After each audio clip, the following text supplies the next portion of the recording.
വരും മണിക്കൂറുകളിൽ ജില്ലയിൽ ഒറ്റപ്പെട്ട ഇടങ്ങളിൽ മഴ ലഭിക്കുമെന്ന് കാലാവസ്ഥാ നിരീക്ഷണ കേന്ദ്രം. മണിക്കൂറിൽ 40 കിലോമീറ്റർ വരെ വേഗതയിൽ ശക്തമായ കാറ്റിനും സാധ്യതയുണ്ട്. ഇടുക്കി ജില്ലയിൽ ഇന്നും ഓറഞ്ച് അലർട്ട് തുടരുകയാണ്. ജില്ലയിലെ ഡാമുകളിലും ജലനിരപ്പ് ഉയരുന്നു. മുല്ലപ്പെരിയാർ അണക്കെട്ടിലും 135.75 അടിയാണ് നിലവിലെ ജലനിരപ്പ്. 136 അടിയിൽ വെള്ളമെത്തിയാൽ ഡാം തുറക്കുന്ന നടപടികളിലേക്ക് കടക്കുമെന്ന് തമിഴ്നാട് വ്യക്തമാക്കിയിട്ട് വിശദാംശങ്ങളുമായി ജെറിൻ എന്താണ് പുതിയ വിവരങ്ങൾ? നിതിൻ, മുല്ലപ്പെരിയാർ അണക്കെട്ടിലെ ജലനിരപ്പ് നേരിയ തോതിൽ മാത്രമാണ് ഉയരുന്നത്. രാവിലെ 11 മണിക്ക് 135.7 അടിയായിരുന്ന ജലനിരപ്പ് ഇപ്പോൾ 135.75 അടിയിലേക്ക് മാത്രമാണ് എത്തിയിരിക്കുന്നത്. അതായത് അണക്കെട്ടിന്റെ വൃഷ്ടിപ്രദേശത്ത് അതിശക്തമായ മഴ ഇല്ല എന്ന് തന്നെ പറയാം.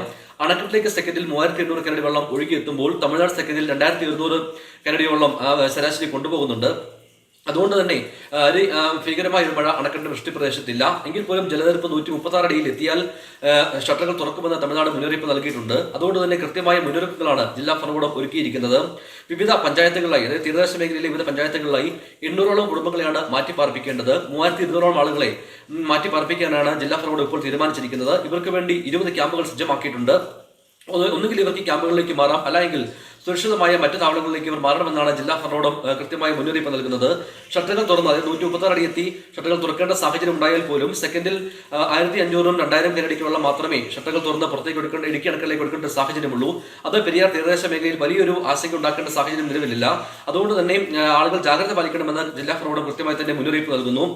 ഇടുക്കി ജില്ലയുടെ മറ്റു മേഖലകൾ നോക്കുകയാണെങ്കിൽ ഇന്നും ഓറഞ്ച് അലർട്ട് തുടരുകയാണ്. അതുകൊണ്ട് തന്നെ ജലവിനോദങ്ങളും മറ്റ് സാഹസിക വിനോദങ്ങളെല്ലാം നിരോധനം തുടരുകയാണ്. രാത്രികാല യാത്ര ഇന്നും കൂടെ നിരോധനം തുടരുന്നുണ്ട്.